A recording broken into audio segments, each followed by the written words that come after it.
Chapter 24. Broken. Vince's generosity extended to $200 a week while I healed. Luckily my $10,000 Summerslam 1989 check arrived to cover me. Still, I found myself going back to work after only 18 days. My ribs would bother me for years, and I had to be careful taking hard falls and turnbuckles. There's a certain art to being able to work hurt and not disappoint your fans. I'm proud to say that nobody noticed a thing. But my health issues were nothing compared to what was going on with my brother Dean. He had been urinating blood for years, we found out later, but had been too afraid to get it checked. Instead he chose to ignore it, persuading himself that it would go away. But then he began to have fainting spells and, by the time he was diagnosed with Bright's disease that fall, his kidneys had lost 95% of their function. In December 1989, he had a dialysis tube inserted in his arm and had to undergo treatments almost every day. The family talked incessantly about who could be a kidney donor for Dean. The doctors told us that anyone who needed to be physically active to make a living shouldn't even consider it. Those who were left gave it some thought, but each waited to see whether the others would step up. The truth was that for years the whole family had been keeping a cordial distance from Dean.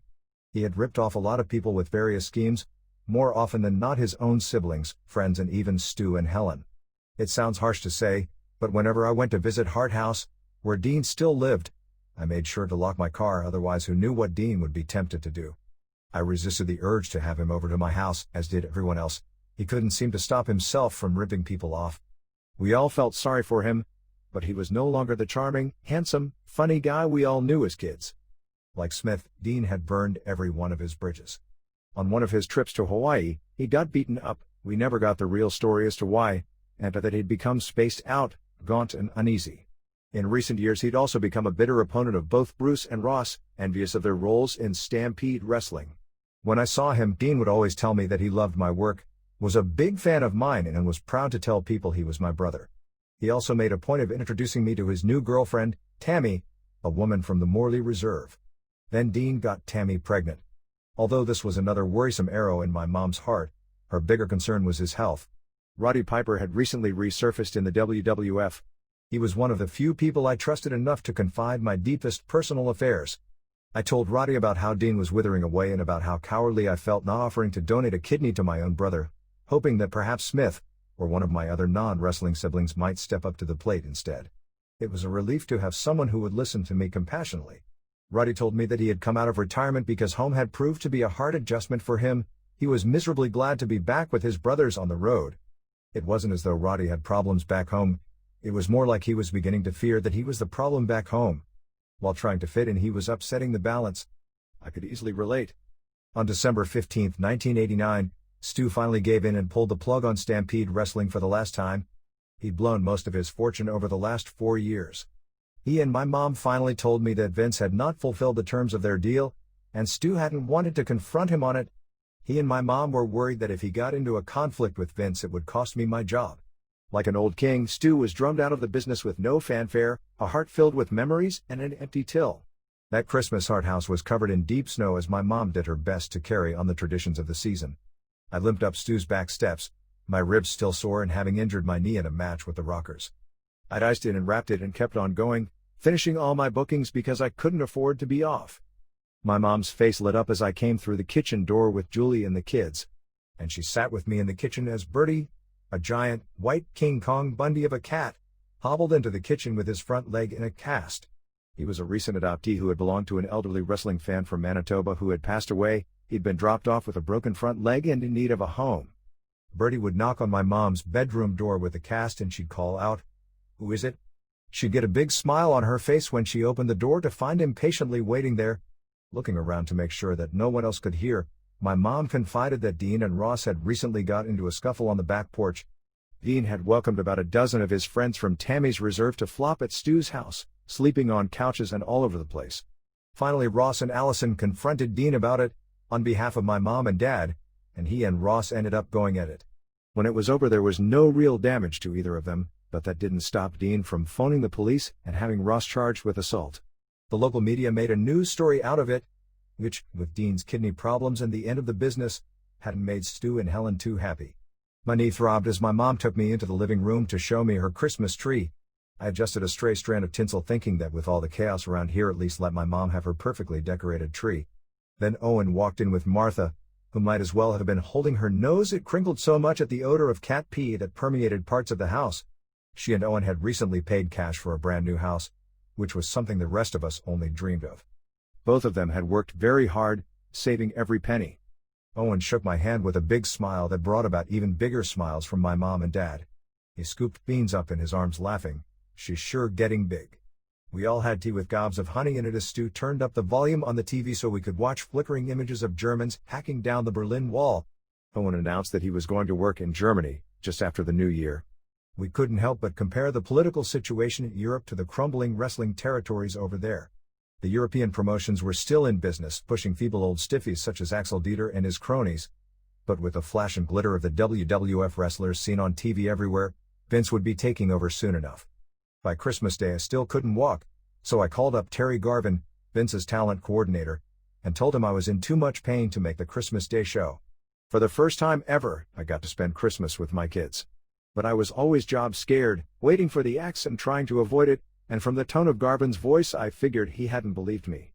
On Boxing Day I climbed on a plane. I hobbled from California to Nebraska to Ohio, wrestling in such pain that by New Year's Eve I finally gave up and came home again. I limped silently through the front door and snuck upstairs shortly before midnight. Julie was curled up in bed dozing, waiting for me to call home. A kiss was all it took to make her year. We celebrated our first New Year's Eve together since 1985. Beans woke up 34 seconds before midnight, causing Julie and me to miss the countdown. But as Beans danced around the room in her pajamas, I couldn't think of a better way to kick off 1990. This was my year to bounce back and change my fate. I took time off to heal. My knee doctor told me that I'd worn the cartilage down to the bone, that I had the knees of a 65-year-old man, and that I'd need to have plastic joints put in within 10 years. The very thought put a deep scare into me, but by January 8th I was back in the ring, jumping off the second rope and landing on my knee the same as always. By Valentine's Day that year, signs of strain between Emperor Vince and the Hulkster, those former soulmates, had begun to show. It looked like Hulk's incomparable star power was starting to drive Vince crazy because it gave Hulk power over him. Vince, being Vince, prepared a first strike policy, though the war was still in the head game stage and Vince was fairly subtle about it. He let Hulk have control of his own bookings while he devoted all his time to Warrior. He had always been a mark for bodybuilders, and Warrior was a prime specimen. Vince would send little zingers Hulk's way, joking that he was too old, too slow, always with a needle in it under the laughs. Since he had given Hulk control of his own schedule, it was hard for Hulk to complain. Then Vince told Hulk to put Warrior over in their championship match right in the middle of the ring at WrestleMania VI. This was him practically daring Hogan into proving he could actually do a job straight up. Hogan agreed to do it but showed up in the dressing room with a long face and a distrustful look in his eye, clearly afraid that this was a sign that he was on the way down. It was the first time I saw Hulk Hogan second-guess himself. He was still the WWF's biggest draw and worked whenever he felt like it. He still flew on a Learjet and had his own limo and a manservant named Brutus Beefcake who carried his bags. Basically he was in, out, and gone. Although Hogan was still deeply respected, to the boys he had become a guy we used to know. On the other hand, most of us couldn't stand Warrior, who had blossomed into a grunting prima donna. He flew first class with a paid valet, traveled to the arenas by limo and had his own private on the star dressing room. He never sat with us in the locker room bullshitting or playing cards. In the war Vince was launching, we were still rooting for Hulk. I lasted through another hectic winter in the WWF, frustrated at doing jobs in both tags and singles. I tried to convince myself I was climbing the ranks whether the Emperor liked it or not. My matches were often quite dramatic, especially when I worked against such muscled monsters as the Powers of Pain, who were Warlord and Barbarian. Despite their savage appearance, they were two of the friendliest guys in the business. Sion Velahi, billed as Barbarian, was a Samoan from the island of Tonga who reminded me of a muscled-up Grover from Sesame Street, complete with a lovable animated accent. Terry Sapinski was the Warlord. He was 6'5" and over 320 pounds of nothing but muscle, but he had the disarming facial features of a cute, bald-headed baby. He'd squeeze me like a bag of groceries as I'd violently try to fight my way out, lashing my forearms across his giant back and shoulders. I'd have a good sweat going and I could make it look like I was crying. Kids in the audience would chant, "Go Brett, go." All the heels loved working with me, and all I needed was a break. The Hart Foundation was also busy putting over the new tag champions, Andre and Haku. Haku was from Tonga, thickly built and quick, and most of the time easygoing. When provoked, he could get mad enough to bite your nose off, like some drunken idiot found out one night in Baltimore. Andre loved Haku. These matches with us would turn out to be some of Andre's last great moments in the ring. Andre seemed pained, sad and longing for the good old days. He was pale and sickly, and many of us wondered whether he was trying to drink himself to death. Haku carried the load for him, but he still loved going out and working. He made a point of making Jim and me look strong selling, tying himself in the ropes, even letting me do a sunset flip on him. Afterwards, I'd draw our matches on the blackboard for Andre. His ass as big as a piano, teetering above me, was a funny but scary vision that few people ever got to see. It was strongly rumored he'd be done after the Big Japan tour that was coming up right after WrestleMania VI, on which I was also booked. Any hopes the foundation allowed ourselves about winning the belts from Andre and Haku were dashed when we learned that the Demolition would be getting them back at WrestleMania VI, which was going to be held at Sky Dome in Toronto on April 1st. In March, after working in Auburn Hills, Michigan, I was whisked away by Learjet to South Bend, Indiana, to wrestle again that same night, taking the American Dream Dusty Rhodes' place against Macho Man in a main event with a packed crowd. Since the last time we had worked together, Randy and I had wanted another match, but with no time for preparation, this one would hardly count. I'd kept my gear on and literally jumped out of the limo and ran straight down the aisle into the ring, through a frenzied crowd that had waited nearly an hour to see the main event. Randy and I clicked like we'd worked a million times together, and saved the show. It was proof that I was over enough to work a main event singles match and not disappoint the crowd. The office surely had to be realizing that I had the versatility to have great matches, playing babyface heel one night, pure babyface the next, in tags or singles. I tried hard to keep the faith that my day would come. Julie was far too pregnant to come to WrestleMania, so I invited Stu and Helen. The afternoon before the extravaganza, the Hart Foundation did an autograph session at a shopping mall. I only say it because it's true, but we had the longest line of all the wrestlers. Helen and Stu had a great time with the fans, and with each other. My mom's wit and Stu's old-fashioned boyish innocence made them a gifted comic team, and they did years to perfect their act. Many of the local fans knew Stu because Stampede Wrestling aired across Canada. Others had become acquainted with him through Jesse Ventura, who never missed an opportunity to say I'd come from Stu's dreaded dungeon, the toughest wrestling pit of them all. I could see it meant the world to my parents that the fans regarded them kindly. That evening in the lobby lounge, Stu and Barry Darsow took to rolling around on the carpet, even knocking chairs over. The wrestlers were cheering, and Barry had the look on his face of a guy who didn't know what he'd gotten himself into. He was grateful when my mom broke it up. In the bar that night, the big buzz amongst the wrestlers was about Dr. Zahorian, who had been busted by the FBI 3 days earlier. Some felt bad for him, but I thought he got what he had coming. Pat had told me that our WrestleMania VI match with the Bolsheviks would only be about 15 seconds long. It seemed a shame to me to be such a non-factor in a big show in Canada. But with the pressure off, I could relax that night, lying in bed leafing through the Toronto sun. It made me smile when I read sports writer Frank Ziccarelli's comment, "The Hitman is the best wrestler in the world today." Buddy the Heartthrob had come a long way. But then a strange thought crossed my mind. Were the two giant stone gargoyles perched outside my window, with their tongues hanging out and their thumbs in their ears, laughing at me? I'd had a 4-day break at home before the big show, during which I spent many hours working on a special cartoon for Andre, a montage of every named wrestler who had worked in the WWF since I'd been there. In the dressing room before my WrestleMania VI match, I passed around the framed drawing for all the wrestlers to sign.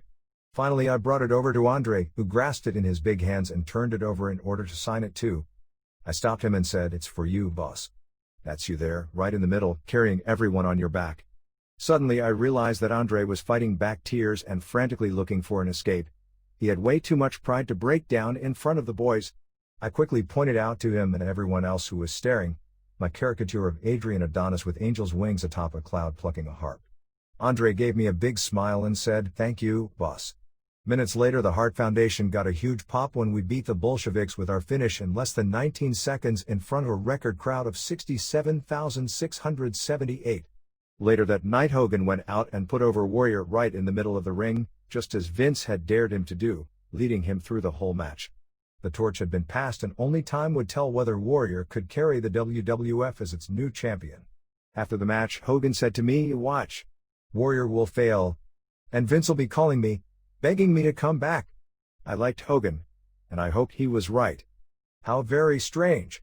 That's what I thought to myself as I took in the spectacular sight of 53,742 much louder than usual Japanese wrestling fans inside the cavernous Egg Dome on April 11, 1990. I rested on one knee trying to catch my breath, while keeping a headlock clamped tightly on the furry, cat-like head of the new tiger mask. This young boy, Misawa, was nothing close to the original, but, in all fairness to him, those were a mighty big pair of shoes to fill. For me it was like being in a time machine. The flight over to Japan had been packed with a crew of huge wrestlers taking up all the seats in business class. After clearing our way through customs and immigration, we were herded onto a little bus for the hour-and-a-half ride to Tokyo. By the time Kurt Hennig and I climbed on the bus, there were only 2 seats left, one at the very front and one at the very back. Just then, the sliding doors of the airport parted and out lumbered an extremely inebriated Andre the Giant. Kurt and I locked eyes, realizing that the front seat was always Andre's, and we simultaneously raced for that last seat in the back, scrambling, laughing and fighting, the other wrestlers cheering us on. I guess that's why they called him Mr. Perfect, because he got there first. The only spot left for me was the 6-inch space next to Andre, who was just coming up the steps of the bus. There was a big grin on Kurt's face when I finally wedged myself in beside the Giant. By the time I got off the bus, I was carsick and soaked in sweat. In the hotel lobby, Japanese fans thrust old photos at me. "Please sign, Brado Hardo." I shuddered, remembering my early days there. That night, after the show, high up in my hotel suite, I peered out at the now familiar skyline of Tokyo. I took a sip of Kirin beer that I'd brought back from the dressing room, appreciating the thought of Inoki's old general, Sakaguchi, who approached me and offered me a job with New Japan when I finished up in New York.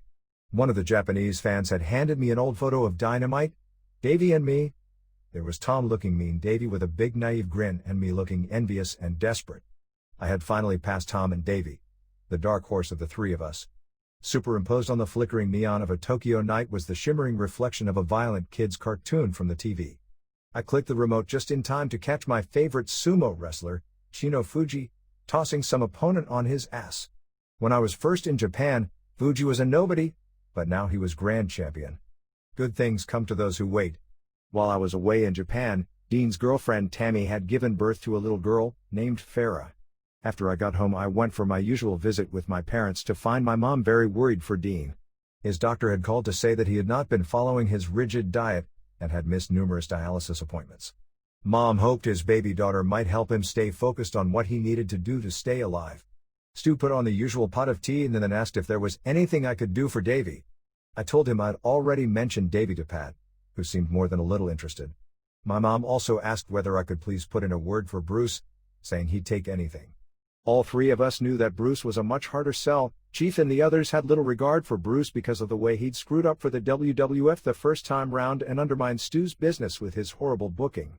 But Bruce had 2 kids to support, and another one on the way, all on what he could earn as a substitute teacher. So I promised that I'd try. My last day at home found me looking out my picture window watching Jade and Dallas flying down the driveway on their new bikes past a for sale sign. Sometimes I felt a lot like my dad, who used to pull the for sale sign down and then put it up again, depending on how his finances were doing. As I packed for the next trip, I looked at the dozens of pairs of pink and black tights hanging in my closet and wondered whether Superman's closet looked like mine. I smiled at the 3 hearts embroidered on the right leg of my tights, one for each kid, thinking about how I'd soon have to add a 4th. When I signed autographs, I made 1 dot for each of them, trailing off above the word Hitman. Most fans probably thought they were bullet holes, but commemorating my kids with every signature was my way of reminding myself why I was doing all this. As I folded my gear into my suitcase, my distress built because the moment was fast approaching when I'd have to say my big goodbye again. Dallas stood tall and handsome. "This makes you the man of the house till I get home." Jade, with her long legs, long brown hair and big brown eyes, fought to hold back tears as she gave me a tight squeeze.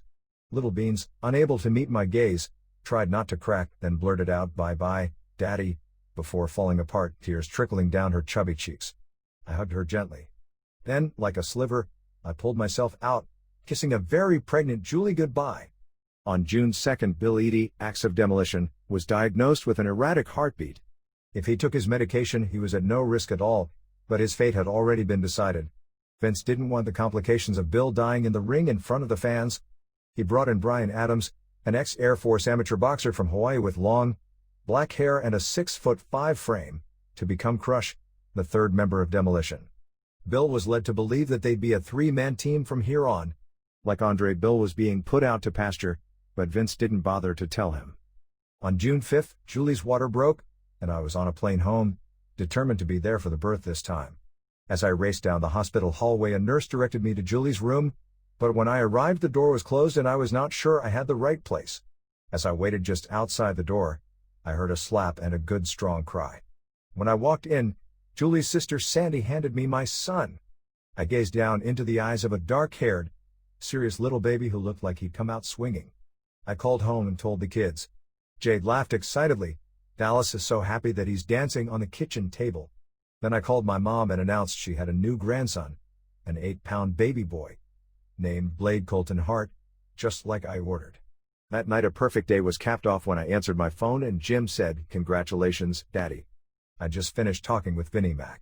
We're getting those belts back at SummerSlam." I spent my 33rd birthday wrestling Kurt Hennig in Amarillo. Chief had orders for Kurt to beat me, but Kurt went to him on his own and insisted that we do our usual draw instead. Kurt liked our match just the way it was, especially the bit at the end where he jumped me after the bell. He thought it got him far more heat than if he simply beat me.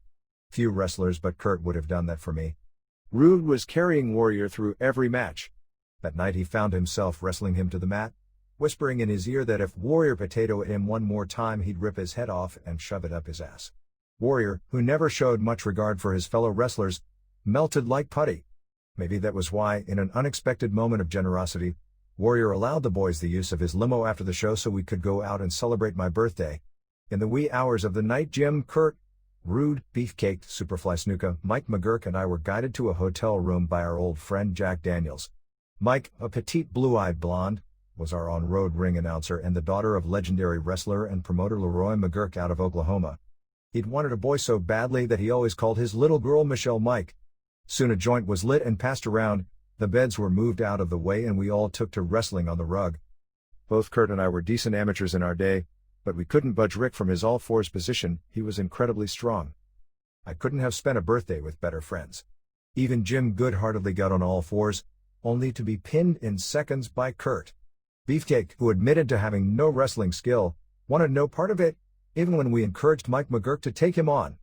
Being the daughter of a legit shooter and an Oklahoma girl at that, there was more than a good chance that Beefcake would have had his hands full, and he knew it. I flew home the following day, worn out and weary. On July 4th, Jim called to tell me that Beefcake had been critically injured in Tampa. An out-of-control, bikini-clad parasailer had fallen out of the sky and smashed full force into his face with her knees. When they dragged Beefcake out of the water, his eyeballs dangled out of their smashed sockets. Adrian had died on July 4th 2 years previously, Davey was nearly killed a year ago, and now Beefcake had been seriously injured. Many of us wondered whether July 4th was cursed for wrestlers. One night I was home, the next I was at the notorious Stay Out Club in Chicago. Jim and I followed the boss, known as Mr. Bill, to his cramped office, where a bleached blonde silicone princess wearing only panties amazed us with her flexibility by doing several backward handstands. Her huge white breasts hid her face as she arched back and lost her balance, knocking some of Bill's prized framed photos off the wall. Lying face up on the carpet among cracked and broken glass was an old black and white publicity photo of the Hart Foundation, the very first one ever taken of us. I remembered that we celebrated here the night before we won the belts the first time. As I looked down at our young faces, I realized just how far we'd come. Back on my bar stool, I looked over at Jim, remembering a scene earlier that year in New Orleans. I'd abandoned Jim in a bar on Bourbon Street and gone next door to a strange voodoo shop. Amidst chicken feet hanging everywhere and jars of mysterious ancient potions lining weathered shelves, I'd had my palm read by a portly old black woman in a black linen dress. I was silent, not wanting to give her anything to go on, as she traced her long red fingernail along my palm lines.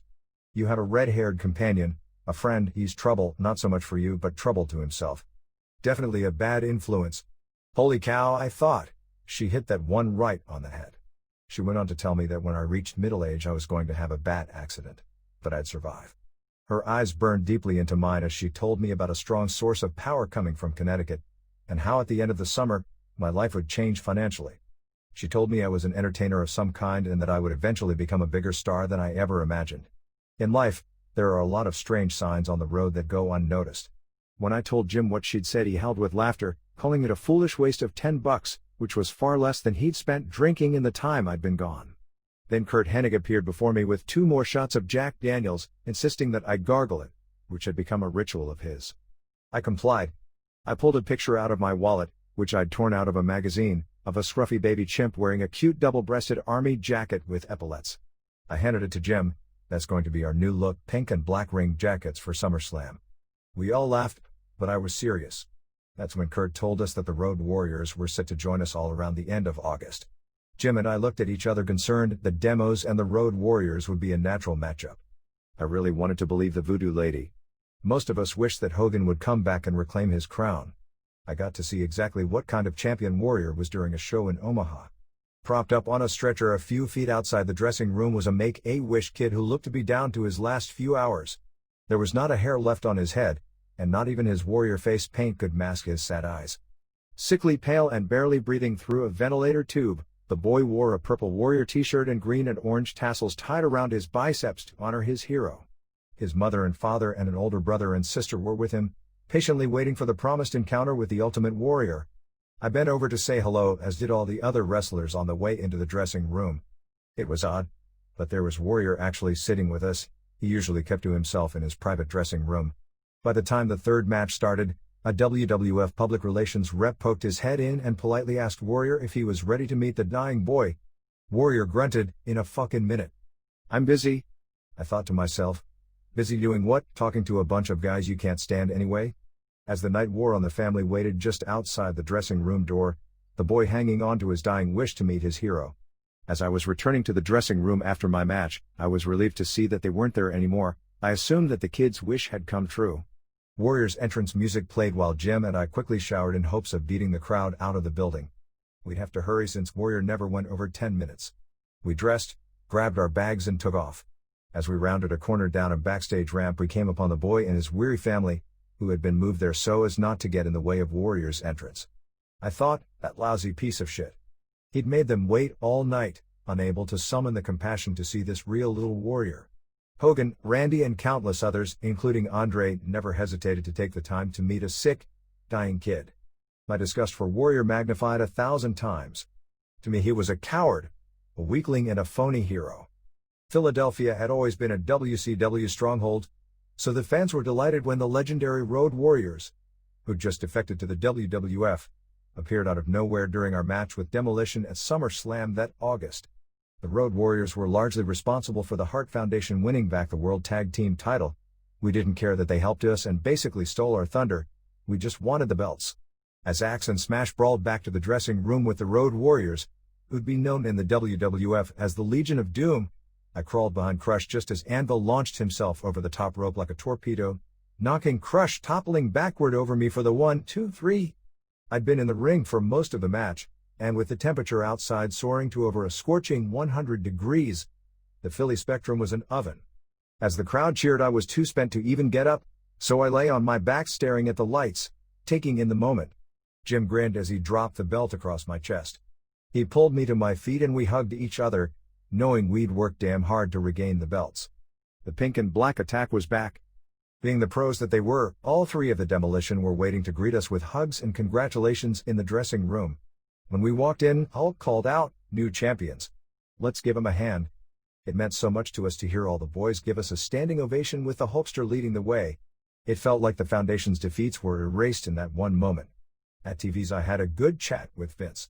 I suggested to him that when my run with the tag belts was over, it might be time to give my face a rest, and asked him if he'd help me get booked in Japan. He chuckled as he assured me that I had nothing to worry about.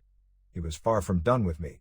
He also added that he was trying to find room for Davey, and that he'd received a refreshing letter from Bruce in which Bruce had expressed his thoughts on the wrestling business. Vince said that he not only found the letter interesting, but he also asked me to pass on to Bruce that he might consider implementing some of his suggestions in the future, and that perhaps Bruce could play an active role. When I called home to tell Stu and Helen the news, my mom told me they didn't have enough money to pay their phone bill, and that Stu was thinking of selling Hart House. Someday when they were gone, they figured their children might go to war over the house. Selling it now seemed to them the smartest thing. They were relieved that there might be some breaks in the offing for Davey and Bruce. My mother was upset about the way the WWF was playing off the impending war in the Persian Gulf. Vince had brought back the exiled Sergeant Slaughter, who was older, heavier and humbler than when I'd last seen him. Once the symbol of American patriotism, Sarge was now slated to be Vince's top heel. Wartime hostilities also brought back the humbled and hobbled Iron Sheik and an ancient but real Iraqi wrestler named James Mustafa, who would now be called Colonel and wear a military uniform. Wrestling had a rich history of playing up wartime animosities, but always after the war. This one hadn't even happened yet. I'd waited a long time to be able to ask for some days off, and I was happy to be safe, secure and free to rejoice for one full week at home. Unfortunately, as soon as I walked in the front door, I found that Michelle had left Tom the day before and she and the kids were now holed up at my house again. Tom was knackered. His entire body was broken, his shoulders, his knees, his neck, his back and worst of all his heart. I tried to defend him, even offering to talk to Vince for him. Michelle tearfully explained that Tom had neglected to pay any of his U.S. taxes and was now unable to go back there until he paid. He owed a lot of money. The day before I got home, she alleged that Tom had threatened her with a gun and actually said he was going to kill her, so she, Julie and all the kids had spent the night hiding out in a motel until I got home. Julie was cold and distant and all the kids were terrified and ran for cover every time there was a knock at the door. Tom phoned constantly, but when Michelle tried to talk to him, he threatened to come over with a bottle of vodka in one hand and a shotgun in the other. When I tried to reason with him, he hung up on me. By week's end, he was threatening to kill Julie and our kids too. On my last day at home, Jade ran in the front door looking scared and grabbed her cousin Bronwyn's hand. "We gotta hide. I saw your dad parked in his car right down the street." All the kids scurried off. I jammed on my running shoes and marched straight out to face Tom. Even though he couldn't miss me coming, he seemed startled when I pulled open his car door and got in. "That twat sent you down here?" he sneered, clutching the steering wheel. He was trembling and looked unkempt. He'd never bothered to fix his teeth, even though Vince had given him the money for it, and his hair was scruffy and dark sunglasses hid bloodshot eyes. "What the hell are you doing, Tom?" I asked. As mad as I was, I couldn't help but feel sorry for him. "What's this about you saying you're bringing your gun over to my house to kill everybody?" "Tom, your kids and my kids are all terrified of what you might do, and I gotta tell you, just looking at you, you're starting to scare me too. You don't have a gun, do you?" "Nah, Fook." This legendary, nasty little rock of a man slumped over the steering wheel and began to cry. "Fucking broke I am. I've thrown it all away. I'm done. I'm going back home." Tears dripped off his chin helplessly, and I could tell he hated himself for being weak. "I can't even wrestle anymore." He was biting his top lip so as to angle the tears into his mouth. I'd never seen him cry. We'd both been blessed with innate ability and passion, but his life and his choices had caught up with Dynamite. Just when my career was starting to take off, his was ending. My heart went out to him, even though he was a classic example of that old adage, "What goes around comes around." A few days after I left for the road again, Michelle handed him a one-way plane ticket to England and told him to never come back. The Dynamite Kid, one of the greatest workers of all time, broken, a bona fide wrestling tragedy. He had been an untamable stallion, but now this crippled pony was on his last ride to the glue factory.